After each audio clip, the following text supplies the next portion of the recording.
Park na nato itong motor.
Sabi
nya sa una kanang kung kusog kayong ulan, malubog ang amuang kanang tubig sa garipo. So moari mi diri gamit ang atong ligid, diri mi magsag-ob, diri mi kanang mangalos og tubig ba.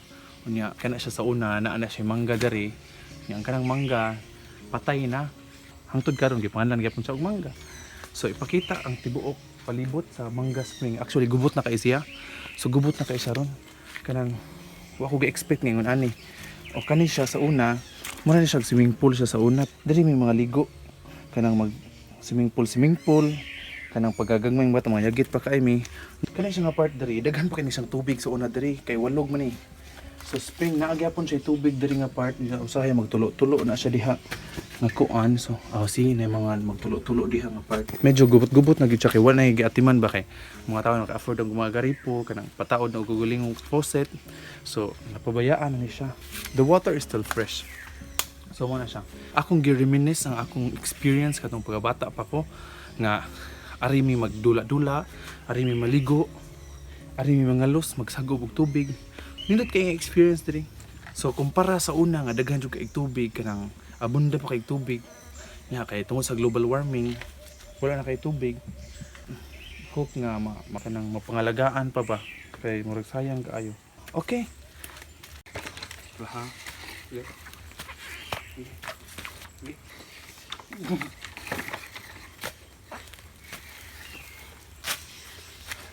Okay, so kapoy kay siya no. Ngaton kay siya no. Ay, akong cameraman way gamit. Akong cameraman way gamit ah. Sige rag. Okay. Aray. Okay.